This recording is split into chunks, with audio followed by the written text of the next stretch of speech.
Marco Acuña Gallo. Ingeniero, ¿qué tal? ¿Cómo receta nuestra señal? Un abrazo desde Guayaquil. Buen día. Muy buen día, muy buena señal y muchas gracias por esta oportunidad. Estábamos hablando hace un momento, ingeniero, justamente arrancando esta semana ya, viendo más o menos cómo se va a proyectar. Por un lado, la demanda, se incrementa la demanda de energía eléctrica en nuestro país. Para el mes de octubre se prevé una nueva etapa de estiaje. ¿Qué es lo que técnicamente realmente se proyecta? Siempre decimos acá, ¿no? Muy críticos con nosotros mismos, decimos, cuando estamos en crisis nos acordamos y comenzamos a querer hacer campañas de ahorro, pero después no importa, sales de la casa y dejas hasta los aires acondicionados encendidos acá en la costa y es un verdadero desbarajuste. ¿Qué es lo que realmente se podría venir? Bienvenido. Bueno, muy buenos días. En realidad debieron haberse tomado una serie de medidas eh, de diferente orden y de ya desde hace, en realidad desde hace un par de años. Eh, y vemos que un gobierno y otro gobierno no han tomado estas medidas necesarias para que podamos afrontar la demanda creciente que tiene el país y más aún cuando tenemos las épocas de estiaje. Y nuevamente vamos a estar abocados en que no tengamos la suficiente oferta de generación primero para que podamos abastecer a todo el país conforme a la demanda que va teniendo, ¿no? Y nosotros hemos llegado a tener ya 5.000 megavatios de demanda en un momento dado, en abril de este año. Y claro, en la época de calor en la costa, sobre todo, se incrementa el consumo por los aires acondicionados. Justamente una de las medidas que debió haberse tomado es realizar campañas amplias para ahorro energético por parte de todos los sectores, ¿no? Comercial, industrial, residencial, y justamente yendo a lo que significa una eficiencia energética, que es parte del concepto de transición energética. Esto tampoco se lo ha hecho y claro, la población no termina de asimilar que debemos hacer este ahorro energético. Y permanente, Pero ¿no? Claro, un ahorro permanente, porque ese es el grave problema. Si, a veces nos hemos dado al ejercicio, ¿no? Pasada las 20 horas, uno se hace un recorrido y obviamente pues acá en Guayaquil, igual como ocurre en Quito, uno pues ubica plenamente cuáles son los edificios públicos, ¿no? Es más o menos como que usted se ubique allá en la capital, pues en la plataforma financiera, por poner un ejemplo, ¿no? Tremenda edificación. Entonces uno pasa y acá igual, ¿no? Se da cuenta de que hay dependencias con encendidas. La gente está trabajando después de las 9 de la noche, después de las 10 de la noche. ¿Quién va a estar laborando? Simplemente eso es parte de la enorme responsabilidad. Pero va a lo privado, al ámbito privado también, ¿no? Todos yo creo que somos bastante descuidados en ese sentido y no tenemos pues, real dimensión de qué tanto podríamos aportar, ¿no? Cada uno desde nuestro sitial. así es. Sí, y esto es porque al 2018 llegamos a tener una oferta, una capacidad instalada del país que nos permitía, por un lado, tener una matriz energética en generación amable con el ambiente. Llegamos a estar generando 95-96% de generación con energía renovable. Y con un superávit, teníamos alrededor de 8.600 megavatios de potencia instalada y apenas teníamos una demanda máxima de 3.800 megavatios. Entonces, esto nos permitía inclusive exportar energía en esos años. Y claro, entonces no nos preocupábamos porque teníamos suficiente cantidad de energía.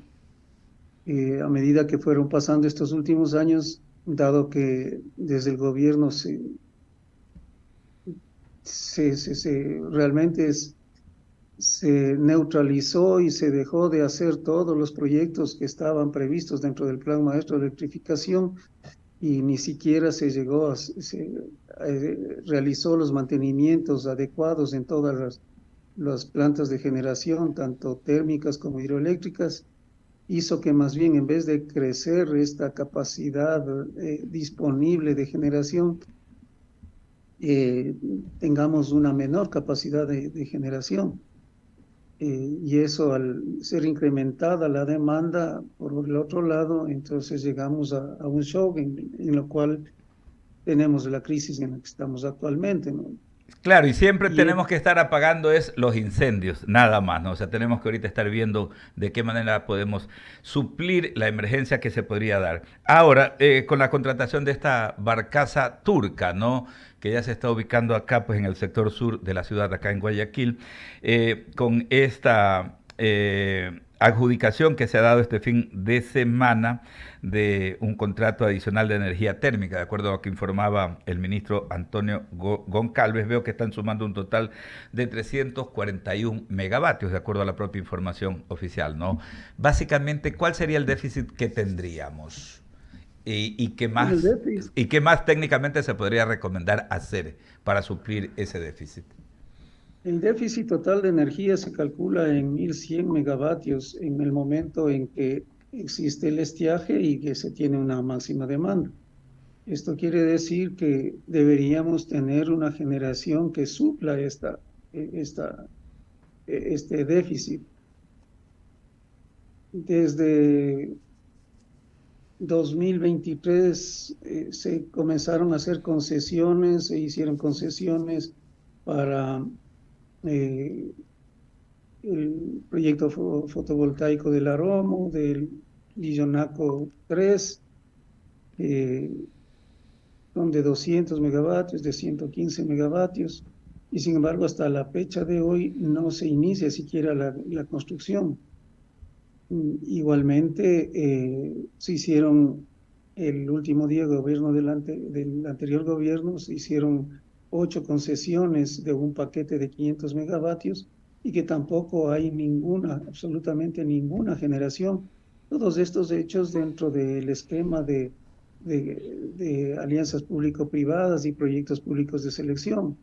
Y la última concesión que hizo el expresidente Lazo fue una concesión de 250 megavatios a Energiquil y que supuestamente debió haber entrado en generación en abril del año pasado, digamos en abril de este año, y, y comenzar a generar inclusive en diciembre del año pasado. Eh, no sabemos exactamente qué ha pasado con estos contratos de generación, ni siquiera se saben exactamente los términos en los cuales fueron contratados finalmente y no ha habido. Ahora, eh, con este gobierno, sobre todo con desatada ya la crisis de los apagones, entonces se ha tratado de tomar algunos correctivos.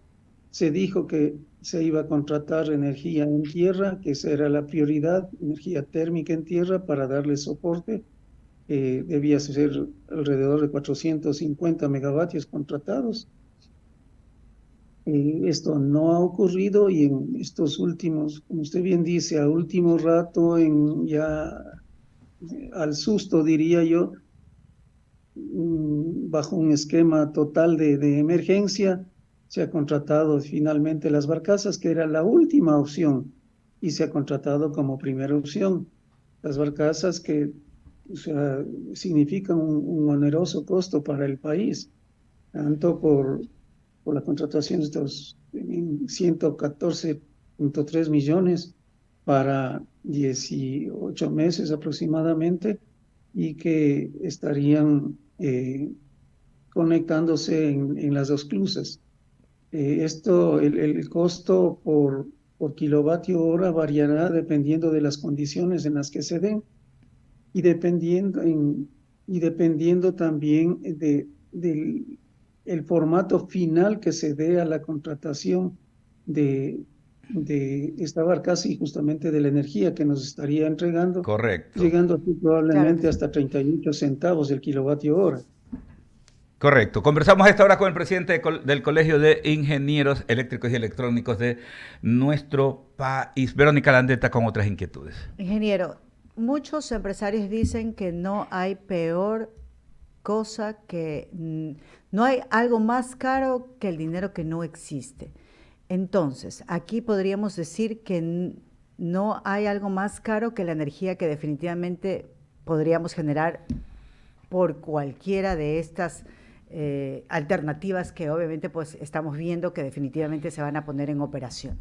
Es decir, el costo se va a tener que pagar sí o sí. Y ya me refiero en la facturación de la planilla de generación eléctrica para los consumidores, porque ya hemos visto que vamos a tener igual un déficit. Y esto sí es que la naturaleza no nos ayuda. Muchos dicen que la sequía se viene bastante drástica y habría que ver, porque ya usted sabe con el tema de los cambios climáticos, definitivamente no se sabe si vamos a tener sequía o inundación. Eso es a veces cuestiones de mover una situación ya en el tema de cómo gira nuestro planeta. Pero lo que va a girar es el pago en la planilla de la facturación de energía eléctrica. Cuéntenos, para saber lo que tenemos que Bueno, hacer, ¿eh? Los que tenemos que consumir. realmente ese es otro tema importante que gira en torno al sector eléctrico y es parte justamente de la crisis en la que hemos llegado. Y claro, llegamos a un esquema de crisis y entonces ahí tenemos que decir no hay peor eh, costo que lo que no se tiene. Y efectivamente es así y de hecho ya con Colombia pues, llegamos a pagar más de 65 centavos el kilovatio hora y con fórmulas de prepago por parte de las empresas distribuidoras. Y esto hace que entren en cambio estas empresas en un esquema de déficit económico también, porque tienen que pagar a una energía mucho más cara de la que van a estar cobrando al usuario. Por otro lado, el esquema tarifario cada vez ha sido metido a mano de manera amorfa y por un lado se tiene a las mineras que están pagando 5 centavos el kilovatio hora y que representan una carga, una demanda importante y es a 5 centavos el kilovatio hora. Sin embargo, lo que se trata de vender de alguna manera es de que al usuario residencial es el que hay que atacarle con subirle el valor de la energía, porque Claro. por otro lado, al sector comercial y al industrial, o sea, por, para no afectar los costos de producción, se dice que no debería subirse el costo. Entonces, es un esquema tarifario que realmente debe aclararse y debe reestructurarse de tal manera de que corresponda a un esquema también de equidad y que esto a la vez debe corresponder a una valoración real de todo lo que significa generación, transmisión y distribución de la energía eléctrica. Porque por otro lado también cuando se trata de ir incorporando las barcazas o todos los esquemas de alianzas público-privadas y todo lo demás hacia el sector privado, que es lo que se ha estado dirigiendo en estos últimos 7 años, entonces se trata de privilegiar, inclusive a través de fideicomisos, y que ahí sí se va a garantizar todos los costos de producción de energía, inclusive todos los costos financieros, exonerándoles de IVA, de ICE, de impuestos a la renta, para estos esquemas de generación.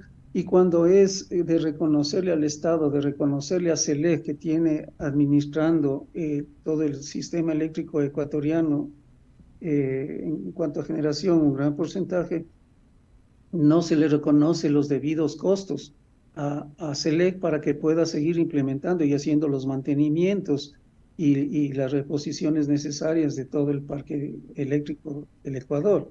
Entonces, por un lado se dice al sector privado sí le debemos reconocer absolutamente todo cuando va a entrar porque hay que justamente darle estabilidad jurídica y darle todos los beneficios para que pueda garantizarse que pueda dársele el servicio. Y por otro lado, a la parte que está generando ya costos ínfimos de 2, de 3, de 4 centavos del kilovatio hora, no se le otorgan los recursos necesarios para que pueda seguir implementando de buena manera toda esta parte de generación. Entonces, es esos diferentes esquemas en los cuales hemos ido cayendo que ha llegado a producir la parte de crisis energética, ¿no? O sea, es más bien al revés de lo que normalmente se dice, que el sector estatal es ineficiente, que no es el que no ha podido generar, y es al revés. Cuando el Estado ha tomado las riendas efectivamente y con política energética adecuada y con los recursos adecuados, entonces ha habido desarrollo y entonces hemos llegado a tener superávit para exportación. Pero cuando todo se dirige hacia el sector, todos los reglamentos, leyes y regulaciones se dirige estrictamente a que solo por parte de la parte privada se incorporen, entonces hasta ahora no hemos llegado, o hasta hoy día, no hemos llegado a generar absolutamente 1 kilovatio Claro. hora en todos estos últimos 7 años, en ese esquema. Sí, lamentable, ¿no? Y bueno, entonces definitivamente se tiene que venir una campaña de un mejor uso, no digamos así, un mejor uso de la energía, y también pues, y no solamente para el sector residencial, sino para todos. Más o menos me recuerda todo el panorama que usted me acaba de decir, me recuerda a los años 90, en donde no atinábamos qué hacer y bueno, después vino las grandes inversiones del campo hidroeléctrico, de la generación hidroeléctrica, y eso nos ayudó un poco. Pero como usted mismo dice, las políticas no son consecutivas en este país, ya logramos hacer un cambio y ahí nos quedamos y no damos los mantenimientos y volvemos a estar en lo mismo. Tanto que volvemos a activar las barcazas que las votamos en los años 90, ¿se acuerda? Entonces volvemos a lo mismo y volvemos a las mismas campañas de mejor uso de energía. Bueno, estaremos igual más adelante con usted analizando estos temas y con muchos otros, obviamente que son expertos en el sector eléctrico. Gracias al ingeniero Mario. Alberto. Gracias Agradecerle. igualmente. Muy amable. Agradecerle que tenga un excelente inicio de semana laboral, ¿no? Son las 7 de la mañana con 22 minutos, 7 con 22 minutos rápidamente, ¿no? Ponemos nuestro radar, lo ubicamos allá